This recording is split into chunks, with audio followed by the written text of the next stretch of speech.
और दूसरे मैं इसका जवाब भी देता हूँ, जवाब दे रहा हूँ, मैं आपका जवाब दे रहा हूँ। यही बात है, मैं इसीलिए कह रहा हूँ दवा वितरण 2 तारीख को किया है, लोगों को दवा है जो मुफ्त के अंदर बांट रहे हैं।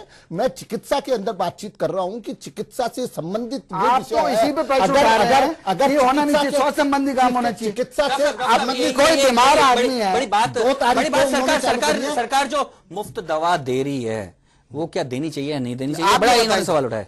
आप ये बताएं। ऐसा है अपन को इलाज केवल मुफ्त दवा से ही इलाज नहीं हो जाता है। इलाज करने के लिए अपन को किस प्रकार से उसका डायग्नोसिस हो, किस प्रकार से उनके किस प्रकार से, अरे जब आगे के चलोगे किस प्रकार से उसका पहले डॉक्टर देख ले, फिर उसकी देखभाल अस्पताल के अंदर होए, अस्पताल के अंदर देखभाल होने के पश्चात उसकी जांच होए और उसको अपने सही ढंग से बाहर निकाल दिया। दवा देना भी उसके अंदर एक मुख्य मुद्दा है। अगर किसी भी तरीके से अपने को मरीज को लाभ पहुंचाना है और दवाइयों का उपयोग करना है तो अपन को ये ध्यान रखना पड़ेगा। अपन ये नहीं हो, मेरी बात सुनिए, अगर ये नहीं हो और वो मरीज आए और उसके अटेंडेंस साथ के अंदर दवा मुफ्त और बीमारियां भी मुफ्त साथ में ले जाए। डॉक्टर साहब एक इस योजना के बारे में एक ये देखने में आ रहा है कि डॉक्टर्स चिकित्सक बहुत खिलाफ हैं लेकिन मरीज बड़े समर्थक हैं इस योजना के। ये टोटल गलत है, ये सही बात गलत है। आज आप देखें साहब, गरीब तबके में जिस आदमी के डेली का जो बेचारा 100 रुपए कमा रहा है वो डॉक्टर के पास जाता है। मैं जानता हूं एक डॉक्टर का पहले प्रिस्क्रिप्शन कितने का होता था, वो 150 रुपए की दवाई 3 दिन की दवाई 1 दिन की लेता था। क्यों? उसका पैसा नहीं, दूसरे दिन आधा ठीक हो गया चले गया। आज उनको इतना फायदा मिल रहा है, आपसे विरोध के लिए विरोध कर रहे हैं। आप दूसरी बात करें, गुटखा बैन करा कि नहीं करा? पहले शराब की दुकानें रात के 11 बजे तक खुली रहती थी। हर एक मंदिर, मस्जिद या स्कूल हो या किसके पास हो, हर के बाद शराब की दुकानें खुली थी। फिर भी टारगेट पिछली बार से ज्यादा कर दिया। बात ये मैं इनकी बात का जवाब दे रहा हूँ। देखिए गांधीवादी कहने का मतलब नहीं, गांधीवादी टारगेट अपने टारगेट शराब का आपके जो सवाल थे उन्हीं का मैं जवाब दे रहा हूँ। आप ये बात कह रहे हैं आपके 4 साल मुख्यमंत्री कहाँ रही? जवाब आप बताइए, जब इतने बड़े बड़े हुए तो यहाँ पे उन्होंने कौन सा विरोध करने सिखाया? आपके नेता है, प्रतिपक्ष नेता, वो कहाँ दिखे आपको? ये अगर हमें डॉक्टर साहब एक बेसिक सवाल ये आता है कि आखिर में पूरी दुनिया भर में जहां भी इस मुफ्त दवा योजना की बात हुई, एक माना गया है कि ये एक कल्याणकारी राज्य का एक कर्तव्य होता है कि वहां के लोगों को एक चिकित्सा, शिक्षा और उनकी आगे बढ़ने की तरक्की के लिए सारे के सारे साधन मुहैया कराएं। और इसलिए ये निश्चित तौर पे एक योजना, तो निश्चित तौर पे एक महत्वाकांक्षी योजना है, लेकिन सबसे बड़ी बात ये उठती है कि आखिर में वो इंप्लीमेंट कैसे हो। हमें शायद मुझे लगता है कि इस बात में तो हम सभी सहमत होंगे कि ऐसी योजना होनी चाहिए, लेकिन उसमें निश्चित तौर पर आपके कुछ पॉइंट्स होंगे कि इंप्लीमेंटेशन में गड़बड़ है। आपको क्या लगता है कि इंप्लीमेंटेशन में और इतना सुधार जरूरी है? बिल्कुल है, इसमें हमेशा गुंजाइश रहती है। देखिए आदमी अगर ये मान ले कि I am perfect, that is the end of the life, पर यहाँ पर चाहे कोई योजना हो चाहे आदमी, हमेशा सुधार की गुंजाइश रहती है। और इसमें गुंजाइश, जैसे अग्रवाल साहब ने कहा, इंफ्रास्ट्रक्चर होना चाहिए, हमारा पैरामेडिकल स्टाफ बढ़ाएं, आप जहाँ स्टोरेज ऑफ ड्रग्स है वो जगह प्रॉपर होनी चाहिए। पर इसके कारण आप योजना तो बंद नहीं कर देंगे, आप इसके अलावा भी इतनी सारी योजना शुरू करिए। क्या लगता है, आपको क्या लगता है कि कौन सी ऐसे सुधार की जरूरत है? आप एक मिनट मैं आपको चाहूंगा, इसके अलावा भी आप देखिए, सबसे पहले नियत साफ होनी चाहिए। नियत केवल अपनी जनता को भ्रामक प्रचार कर जनता भ्रामक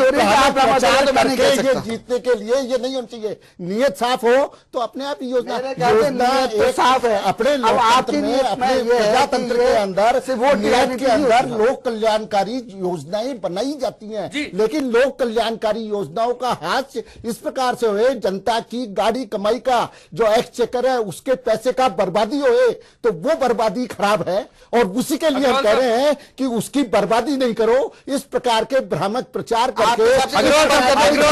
भ्रामक प्रचार ना हो लेकिन कल्याणकारी योजना हो, उसकी तस्वीर भाजपा के मुताबिक किस तरह की होनी चाहिए? पहले से ही अपन जहां भी अपन इसको चालू कर रहे हैं उसमें पूर्ण रूप से उनको फायदा पहुंचाने के लिए एक समग्र वहां पर मरीज को जो आ रहा है और हम संभावित लोग बाग उसके अंदर मरीज कितने बढ़ जाएंगे उसके लिए पूरी की पूरी पायलट योजना बनाकर उसको पूरे प्रदेश के अंदर फैलाएं। ये हमारा एक देखिए भाजपा सरकार जो भी पायलट प्रोजेक्ट को लेकर अगर मानी जाए, जैसा कि भाजपा कह रही है चूक हो गई कांग्रेस से, तो उसको कांग्रेस कैसे सुधारने जा रही है आगे? सुधारने वाली पहली बात तो मैं इसका जवाब दूं, कोई आदमी कोई सरकार अगर नई योजना शुरू करती है तो आपकी सरकार भी थी पहले, आपने कभी सोचा स्वास्थ्य संबंधी? आज आप फ्री मेडिकल के अलावा आप मातृ जननी सुरक्षा योजना बताइए, जहां पे कि फ्री आना जाना गांव में देखिए बड़ा मुश्किल होता है, एक जीप वाला 2,500 रुपए लेता है आपको वहां पे डिलीवरी के लिए, वो आना जाना फ्री 1,400 रुपए देते हैं, वहां पर 1,000 रुपए देते हैं शहर में। केवल इसके अंदर ऐसा बताना चाहता हूं और उसके अलावा देश में जननी मृत्यु दर 212 है, देश की जननी मृत्यु दर 212 है और मैं अपने प्रदेश की 318 है। 318 कहां से आई है? शिशु मृत्यु दर 47 है और हमारे प्रदेश की 52 है। और मैं आपको बताऊं एवरेज से, देश के एवरेज से कमती है, और फिर अपन कह रहे हैं कि अपन ने ये जवाब मैं आपको दूं, योजना चालू पहले करी है। 388 थी मात्र जो मैटरनल मोर्टेलिटी रेट, वो अब 318 आई है। 70 का ये नहीं बोलेंगे नहीं, पहले 52 देश की कितनी थी? पहले देश की नॉर्मल कितनी थी? आप देश की बात की एवरेज कितनी थी? एवरेज वो कम थी जब सब जगह आई है। आज मेरा कहने का है कि देश के अंदर अपन किस पायदान के ऊपर खड़े हैं। देश के अंदर अगर शिशु मृत्यु दर 47 एवरेज में तो आती है तो हम 55 ये जो मृत्यु दर है, ये सब कुछ है जो बड़ी समस्या है, उसके लिए क्या करना चाहिए? अगर मान लो हम माने कि ये दोनों योजनाएं ठीक नहीं है, तो क्या करना चाहिए भाजपा के हिसाब से? मैं ये कह रहा हूं कि योजना कोई भी खराब नहीं होती है। मैं फिर इसी बात को मंशा दोहरा रहा सही हो, हूं, आपकी नीयत साफ हो, उसको जी। ईमानदारी से लागू करें, उसके लिए पूरी की पूरी इम्प्लीमेंटेशन। तो नवनीत जी आपके लिए एक संदेश है कि आप अपनी मंशा को साफ करके इसको अच्छी तरह से इम्प्लीमेंट करें। लेकिन जब तक ये नहीं हो और केवल अपन 3 चीजों के ऊपर ध्यान करें, अपन घोषणा, विज्ञापन और उद्घाटन, अगर ये 3 चीजें करते हैं, जिस तरह की बात है, दोनों मानते हैं कि योजना सही है, लागू होनी चाहिए, लेकिन इसको लागू करने से पहले जी अच्छी के लिए कराई जाती है। अगर आपको रोकना चाहेंगे, वक्त की पाबंदी है, चर्चा बिल्कुल हुई। प्रताप जी आपसे जानना चाहेंगे आखिर में क्या तस्वीर हो और इस योजना को और बाकी योजनाओं को कैसे बेहतर बनाया जाए? मुझे लगता है कि दोनों ही दल जो है जनहित के लिए बहुत संघर्षरत हैं और निश्चित तौर पे क्योंकि चाहते हैं कि जनता के हित करने से ही वोट मिलेंगे। निश्चित तौर पे राजनीतिक दल का कर्तव्य भी होना चाहिए, लेकिन बस बात यह है कि हम इसको राजनीतिक मुद्दा बनाने की बजाय यदि जनता का मुद्दा बनाएंगे और निश्चित तौर पे बीजेपी हो चाहे कांग्रेस, और जो सरकारी योजनाएं उनके पीछा करके उनको इंप्लीमेंट कराने पर ध्यान देंगे, तो शायद हो सकता है कि जनता का पैसा आम लोगों तक पहुंचेगा और योजनाओं में जो गड़बड़ी की बात उठ रही है वो भी सही हो सकेगी। इसलिए बहुत जरूरी है कि योजनाएं ठीक हो और आम जनता की जो हमने आवाज सुनी, वो आवाज की समस्या, वो जो आवाज है वो उठनी बंद हो और उनकी समस्याएं हल हो, आम आदमी की परेशानी हल हो जाए, यही मकसद है इस मुद्दे का। इस चर्चा में हमारे खास मेहमानों का हम यहाँ शुक्रिया अदा करेंगे। मुद्दा में आज के लिए इतना ही। दीजिए पूरी टीम को इजाजत, कल नए मुद्दे के साथ फिर होंगे हाजिर। नमस्कार।